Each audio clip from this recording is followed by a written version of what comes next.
ప్రధాన వార్తాపత్రికలు చూసుకున్నట్టయితే ఈరోజు టీపీసీసీ కొత్త చీఫ్ ఢిల్లీలో సీఎం రేవంత్ రెడ్డిని కలిసిన ఎంపీలు బలరాం నాయక్, మల్లు రవి.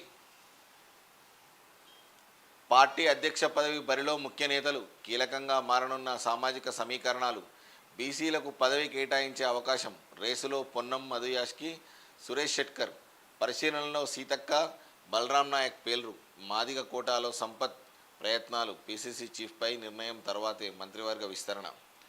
సో ఇక మళ్ళా ఇది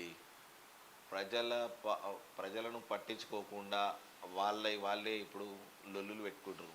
ఎట్లా లొల్లులు పెట్టుకుంటారు అంటే నాకేమి ఇస్తారు, నువ్వేం తీసుకుంటావు అన్నట్టు అయిపోయింది. ప్రజలను కూడా కొంచెం పట్టించుకోండి, మీరే చూసుకొని.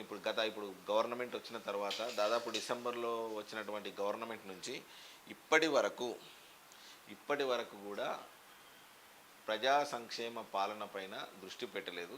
దయచేసి ఇకనైనా దృష్టి పెట్టండి. ఎందుకనంటే ప్రజలు కూడా గమనిస్తున్నారు. అంతా దాదాపు చాలా ఇబ్బందులు పడే అవకాశం కూడా ఉంటుంది ఇట్లాంటి ప్రయత్నాలు చేస్తే.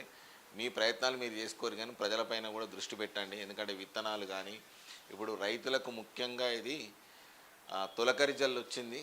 సో రైతులు నాట్లు, పొలాల బాట, బడిబాట ఇవన్నీ కార్యక్రమాలు ఉన్నాయి. ఒక దిక్కు వర్షాలు తీవ్రంగా పడుతున్నాయి, మరొక దిక్కు పిడుగుపాటులకు గురవుతున్నారు రైతులు. వాళ్ళని ఎట్లా సేవ్ చేయాలి, ఎట్లాంటి మోటివేషనల్ చేయాలని చెప్పేసి ప్రయత్నం చేయండి. ఇక సమిష్టి నిర్ణయాలు, ఎన్డీఏ స్ఫూర్తికి అనుగుణంగా పనిచేస్తా, జీవన నాణ్యతపైన దృష్టి సారిస్తాం, సామాన్యుల జీవితాల్లో ప్రభుత్వ జోక్యం తగ్గిస్తాం, ఎన్డీఏ ఎంపీలకు 24/7 అందుబాటులో ఉంటా, ఏపీ విజయం అభివృద్ధి ఆకాంక్షలకు ప్రతిబింబం, చంద్రబాబు పేదల సంక్షేమమే ముఖ్యం, కేవలం పవన్ కాదు ఒక తుఫాను, కాంగ్రెస్ వచ్చే 5 ఏళ్లలో కూడా 100 దాటదు, తెలంగాణలో కాంగ్రెస్ సర్కారు విఫలమైంది, అందుకే మాకు రెట్టింపు సీట్లు, ప్రధాని మోదీ, ఎన్డీఏ ప్రతిపక్ష నేతగా మోదీ ఏకగ్రీవ ఎన్నిక, చంద్రబాబు, నితీష్, పవన్ తదితరులు మద్దతు. ఇప్పుడట వీళ్ళు ఏం చేస్తారంటే ఎన్డీఏకు స్ఫూర్తిగా అనుగుణంగా పనిచేస్తా. ఎన్డీఏ గవర్నమెంట్లో గతంలో కూడా చేసిర్రు, ఇప్పుడు కూడా ఎన్డీఏ గవర్నమెంట్ చేస్తా అని చెప్పి చంద్రబాబు చెప్తున్నాడు. అది ఎందుకంటే ఎన్డీఏకు అండ్ టీడీపీకి అప్పటి నుంచి ఉన్నటువంటి అనుబంధమే చంద్రబాబు నాయుడుకు ఉన్నది. ఇప్పుడు కూడా అదే అనుబంధం కొనసాగిస్తామని చెప్పేసి చంద్రబాబు చెప్తున్నాడు. నీట్పై నీలి నీడలు, పరీక్షా నిర్వహణ ఫలితాలపై తీవ్ర ఆరోపణలు, ప్రశ్నాపత్రం లీకేజ్, మార్కుల్లో అవకతవకలు, ఎన్నడూ లేని విధంగా 67 మందికి ఫస్ట్ ర్యాంక్, వారిలో 8 మందికి ఒకే పరీక్షా కేంద్రం, కొందరు విద్యార్థులకు అదనపు మార్కులు, 10 రోజుల ముందే ఎన్నికల ఫలితాలు, నాడు రిజల్ట్స్ మళ్ళీ నిర్వహించాలంటున్న తల్లిదండ్రులు, సుప్రీంకోర్టు పర్యవేక్షణలో దర్యాప్తు జరిపించాలి ఖర్గే, నీట్ రద్దుకు అందరం కలిసి ఉద్యమిస్తాం స్టాలిన్, ఎన్టీఏకు ఢిల్లీ హైకోర్టు నోటీసులు. సో ఈ పరీక్ష రాసి మంచిగానే ఉన్నది. నీట్ అంటే లక్షల రూపాయలు వెచ్చించి, కోట్ల రూపాయలు వెచ్చించి జీవితాలు పనంగా పెట్టి నీటును రాసేదే నీట్ ఎగ్జామ్.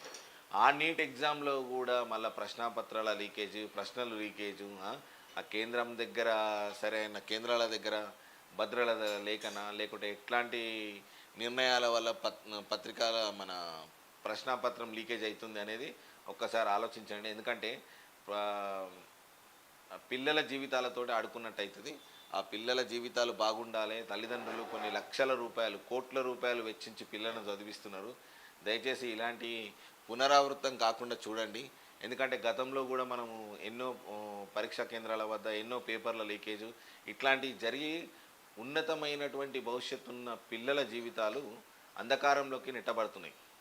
సో ఈ రకంగా గిట్ట జరిగితే మంచిగా సాధించి ఎంతో కష్టపడి ఎన్నో మార్కులు సాధించే విద్యార్థులు కూడా చాలా చిట్ట చివరికి వచ్చే పరిస్థితి ఏర్పడ్డది.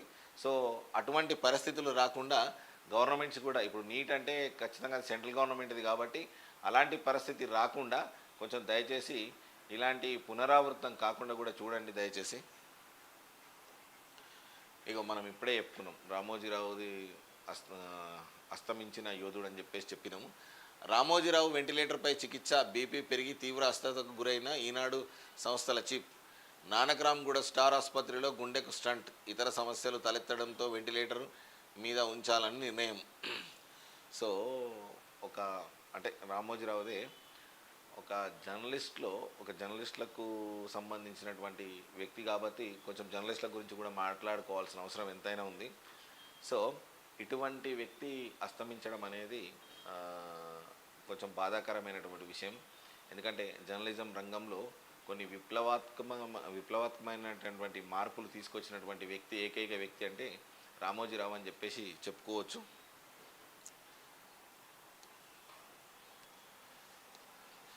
ఏపీ సిఐడి నుంచి సంజయ్ అవుట్, విజిలెన్స్ నుంచి కొల్లి రఘురామారెడ్డి తొలగింపు, కొత్త సిఎస్ నబీర్ కుమార్ ఉత్తర్వులు. ఫైబర్ నెట్ నుండి మధుసూదన్ మైన్స్ డైరెక్టర్ వెంకటరెడ్డి ఉద్వాసన, జిఏడిలో రిపోర్ట్ చేయాలని ఆదేశం.